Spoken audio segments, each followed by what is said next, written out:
The chamber trembled with leftover echoes, raised voices, restless shuffling, the clatter of gavel and pride. Reporters leaned forward, sensing another clash was coming. America had grown used to these moments, noise dressed as progress, theater mistaken for truth.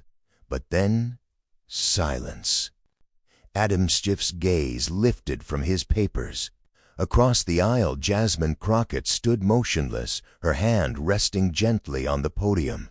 The room's chaos bent toward her stillness. A camera's red light blinked alive.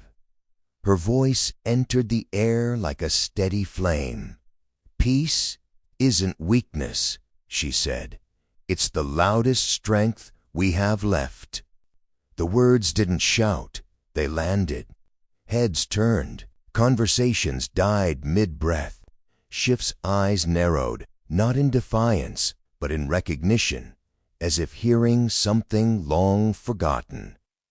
Somewhere beyond the Capitol walls, millions sprawled past another headline, then stopped, rewound, and listened again.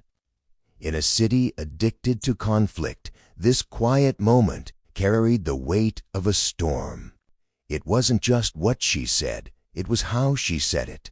Calm, certain, unyielding.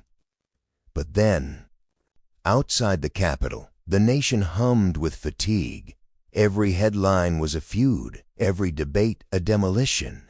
Cable networks stitched rage into rhythm, feeding a public starving for something real but choking on spectacle. Hashtags rose and fell like battles, trend-in wars of words where victory meant volume, not vision. Clips flashed across screens, the smirks, the walkouts, the viral moments replayed until empathy felt obsolete. In that storm, Jasmine Crockett's stillness became a kind of rebellion, a refusal to perform outrage. She didn't interrupt. She didn't strike back. She waited, listened, measured truth like someone who understood that silence could be a weapon too. Adam Schiff noticed. In a room where attention was currency, he offered something rarer: focus. His pause, his lean forward broke the pattern. For once, the story wasn't the shouting, it was the listening. And suddenly, America leaned in too, not out of habit, but hunger. Because beneath the noise there was an ache for meaning, for decency, for someone to remind them why politics ever mattered at all. Everyone watching sensed it. This wasn't politics anymore. It was history, trying to breathe again. But before peace could speak, we needed to remember why the noise began. It began slowly, like feedback creeping through a speaker, then became the only sound anyone could hear. The age of noise, an era when opinions replaced understanding and shouting became the new form of truth. Across the airwaves, polished pundits waged daily wars dressed as dialogue. Politicians traded decency for retweets. Influencers turned outrage into income, and every spark of division found its match in a million screens ready to burn. The villain wasn't a man or a party. It was a rhythm, seductive, relentless, profitable. Every scandal fed the machine. Every insult became a headline. People stopped listening to one another. They listened only for ammunition. The algorithms learned our anger better than we knew our hearts. In Congress, debates became theater, a contest of who could land the sharpest soundbite, not the truest sentence. Outside, neighbors built walls of certainty around themselves, guarded by means and fear. America, once a nation of ideas, began to speak in echoes. And through it all, camera loved the chaos.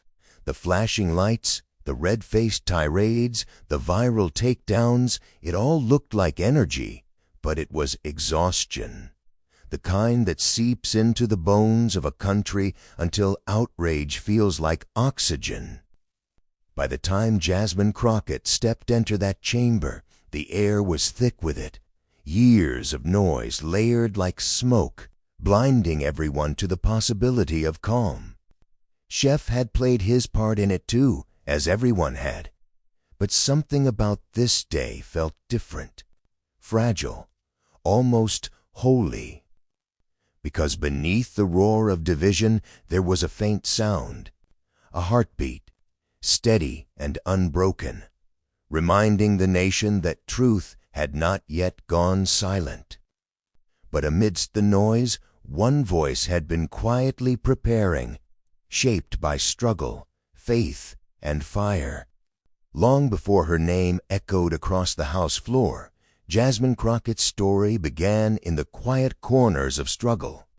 She grew up watching the gap between promise and reality, where dignity wasn't given, it was fought for. The world told her to wait her turn. She learned to make her own door. In classrooms where expectations came pre-lowered, she studied harder. In courtrooms where justice bent under pressure, she stood taller.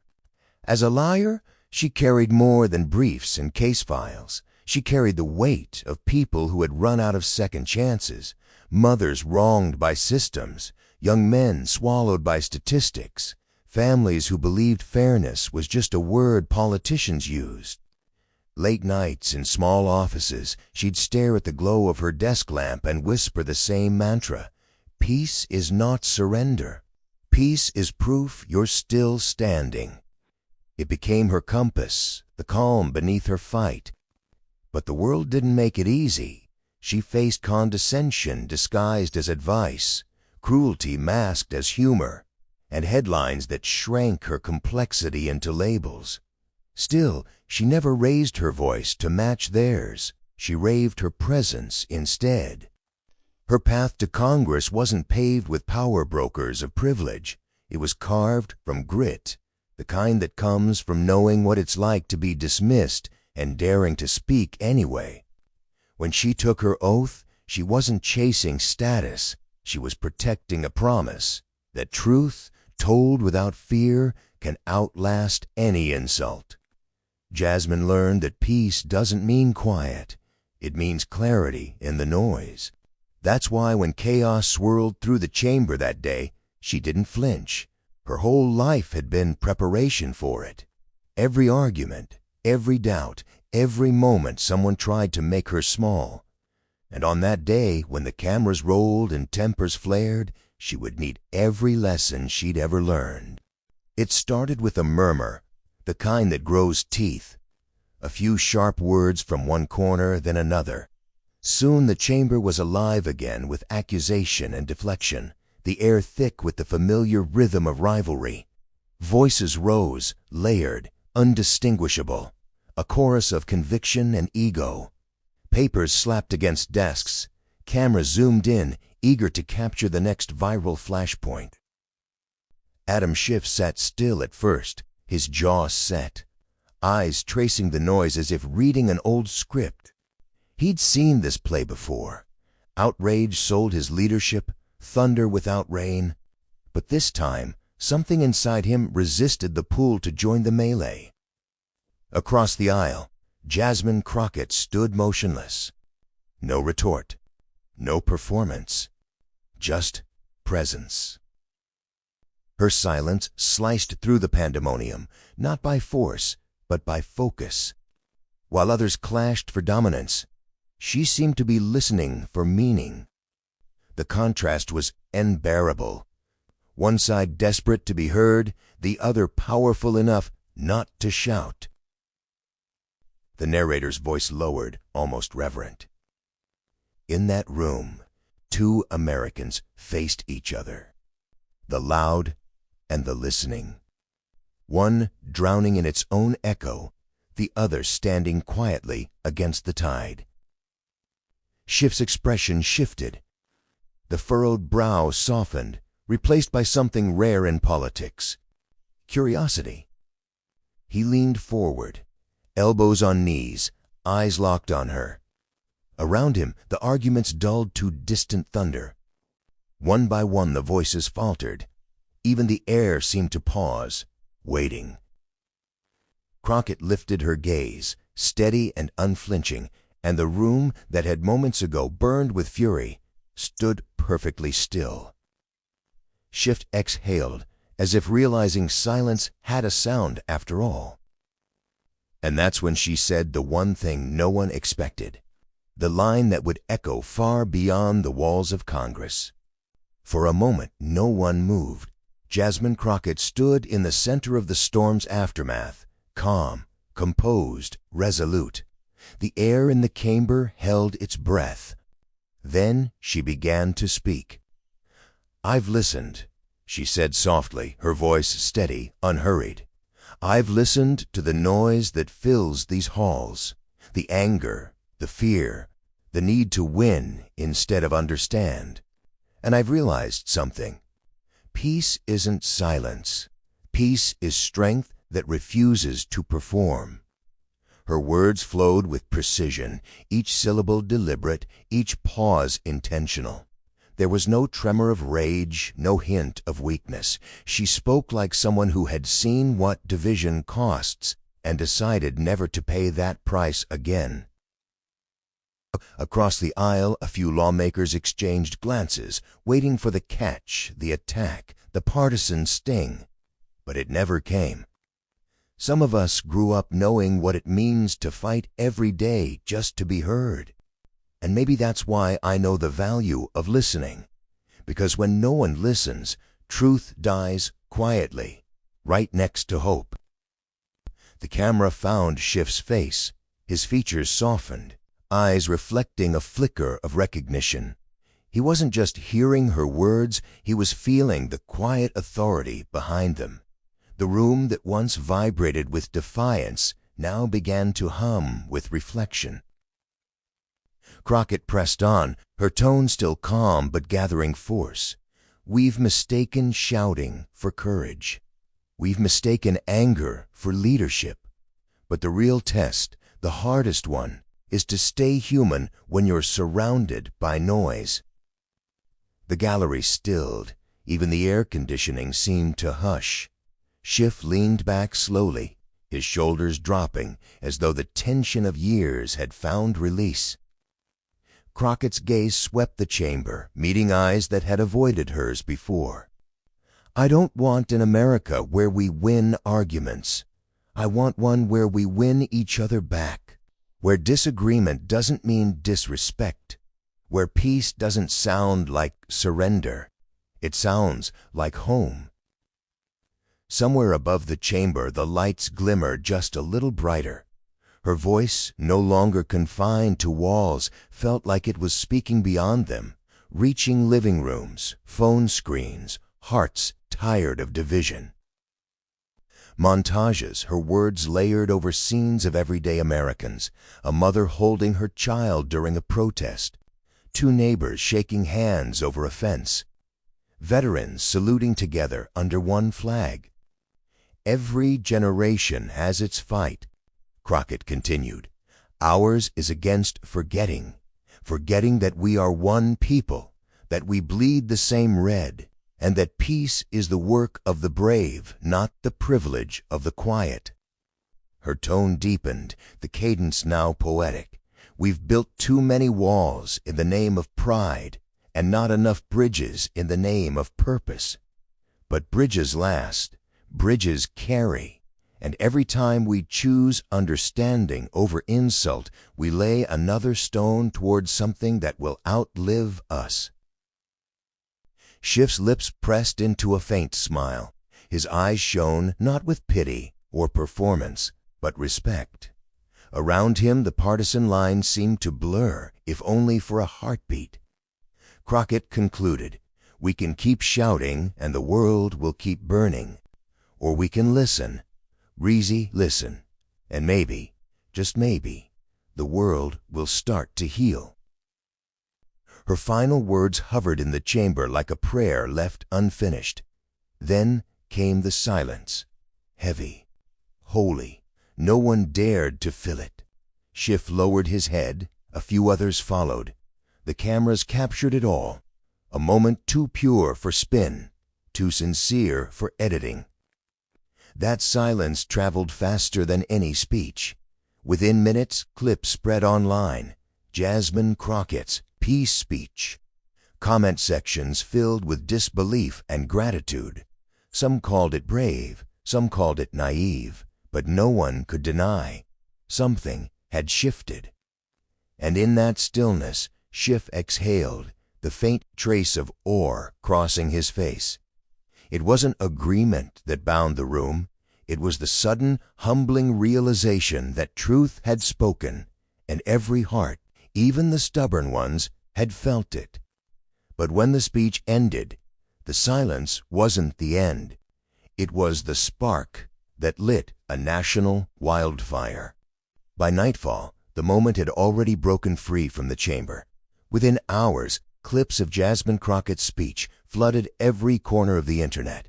The line, "Peace isn't silence, peace is strength that refuses to perform," echoed across timelines like an anthem for the exhausted. On Twitter, #PeaceIsPower trended before midnight. TikTok filled with reaction videos, students replaying her words, veterans nodding through tears, teachers showing the clip to classrooms. A young mother in Detroit whispered, "Finally, someone said what we've all been feeling." A man in Texas typed, "Didn't think I'd agree with anyone in Congress again, but this hit different." News anchors dissected the tone, the timing, the stillness. Commentators who normally thrived on division found themselves moved. Late-night hosts replayed Schiff's quiet nod, calling it the most unspoken statement of the year. Then came the statement, a single paragraph from Adam Schiff's office, posted at dawn. "In a time of noise, courage sounds like calm. I heard strength in her words, the kind that makes us better, not louder." It spread faster than the speech itself. For once, Americans weren't arguing in the comments. They were sharing, reflecting, listening. The cynics couldn't drown it out. The tone had changed. Montage, city streets humming with conversation, podcasts replaying the speech, murals painted overnight with Crockett's image and her line about peace. A young mother in Detroit writes, "This made me believe again." A veteran posts, "She fought the good fight without raising her voice." The country didn't agree on everything. It never had. But for one fragile stretch of days, something felt possible again. The shouting paused, replaced by a quiet hum of pride. But beyond the screens, something even bigger began to change. When the noise finally faded, what remained wasn't just the speech, it was a mirror. In the stillness that followed, America saw something it hadn't seen in a long time. Humility and courage standing side by side. Adam Schiff, the seasoned strategist, didn't win the moment by speaking, he won it by listening. Jasmine Crockett, the fighter from the margins, didn't seize control through force, she claimed it through grace. Together, they rewrote the language of leadership. One listening, one speaking truth, both anchored in respect. And for millions watching, it felt like a glimpse of the America they'd almost stopped believing in. Commentators would later say that what happened in that chamber wasn't just bipartisan, it was human. Schiff's nod and Crockett's calm reminded the nation that power doesn't always roar, sometimes it whispers. And in that whisper, people heard hope. Peace isn't passive. It's the bravest stand anyone can take, in Congress, in our homes, in ourselves. It asks us to stop performing, to start understanding, to trade certainty for connection. Across the country, that truth took root. Families talked instead of argued. Activists found new words for unity. The same nation that once turned outrage into currency began remembering the value of quiet conviction. If they could find peace in that room, among cameras, tension, and politics, maybe we can too. Maybe leadership starts not with a microphone, but with a moment of listening. But before the credits roll, one final voice reminds us, peace isn't a moment, it's a movement. The camera fades from the Capitol to quiet streets, neighbors talking across fences, children laughing, strangers holding doors. The voiceover softens, steady and hopeful. This story wasn't just about two people in Congress. It was about us, about the power we hold when we choose understanding over outrage, when we make listening louder than hate. Clips of viewers reposting, sharing, and commenting flow across the screen, the hashtag wave of hope glowing like a heartbeat. Adam Schiff listened. Jasmine Crockett spoke. Together they reminded a weary nation what dignity sounds like. If that moment moved you, be part of the wave. Share it, live it, pass it forward. The music swells as images of everyday Americans fill the frame, faces lit with quiet conviction. Because maybe the loudest revolution begins when someone decides to listen.